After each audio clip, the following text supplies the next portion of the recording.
سلام به همگی دوستان. از سوریه چه خبر؟ جان؟ رزمندگان سوری مشغول کوبوندن دک و دنده عثمان؟ اون که بله. دیگه چه خبر؟ ببینم این یکی خبر رو هم شما شنیدید؟ اگر نشست‌های حل بحران سوریه بی‌ثمر باشد، ایران شرکت نخواهد کرد. عجب تهدیدی. همچی میگه شرکت نخواهیم کرد که هر کی ندونه فکر میکنه اگه شرکت نکنن میز مذاکرات چپ میشه. بابا دوره این فیگورا گذشته. کیه که رات بده؟ آخه مجلس زهرخوری که این ادا و اطوارا رو بر نمیداره. زهر دیگه. شرکت کنی یا نکنی میریزن تو حلقومت. کاملا پیداست که آنچه به عنوان دارو در وین دست به دست شده در واقع زهر مرگباری است که در جامی بلورین به ملت سوریه پیشنهاد شده است. در خطوط بیانیه 9 ماده‌ای که در پایان نشست وین صادر شده، اگرچه به لزوم حفظ استقلال و تمامیت ارضی سوریه اشاره شده، اما به وجود دولت قانونی اسد در آن اشاره نشده است. بله، اصل قضیه همینه. اصل قضیه اینه که سید علی بعد از بزبیاری‌های زنجیره‌ای تو سوریه نهایه مجبور شده به کشیدن دندون اسد رضایت بده و فاتحه نوچه گردن درازشو بخونه.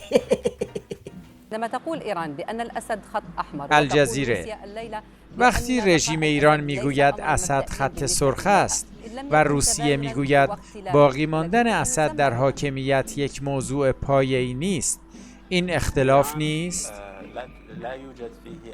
حسن احمدیان: در ایران هیچ یک از مسئولین نمیگویند اسد خط سرخ است.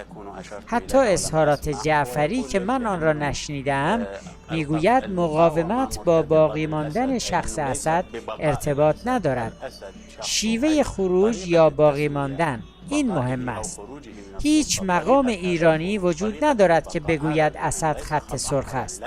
به نظر من این موضوع یک موضوع ایرانی نیست. بابا دیگه چی؟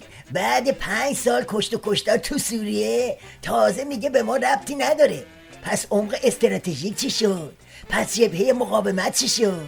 راستی چه اتفاقی افتاد که به ناگهان ولی فقیه سر خر و کج کرد و به زهرخوری تو سوریه رضایت داد؟ چه اتفاقی افتاد که اسد از خط قرمز به خط قهوه‌ای تبدیل شد؟ اپوزیسیون مسلح سوریه خلال روزهای گذشته بعد از درگیری‌های سنگینی که با نظامیان اسد داشتند، تعدادی از شهرک‌های حومه جنوبی حلب را تصرف کرد. همزمان با این درگیری‌ها، رزمندگان مسلح سوری در حومه حما مواضع جدیدی را از کنترل رژیم اسد خارج کردند. گفته می شود درگیری‌های اخیر سنگین‌ترین درگیری‌هایی بوده که از شروع تهاجمات هوایی روسیه در سوریه وجود داشته است. آها، گرفتم. پس داستان از این قراره. دم رزمنده‌های سوریه گرم که اونقدر وایسادن تا عاقبت دماغ خامنه رو تو سوریه به خاک مالیدن. ماشاءالله. یعنی الان کار به جایی رسیده که ولی فقیه بدبخت حتی از گفتن تعداد پاسدارای ترکیدش تو سوریه هم عاجزه. منابع حزب الله لبنان فاش ساختند که رژیم ایران در جنگ‌های سوریه نزدیک به 60 افسر بلندپایه را از دست داده است.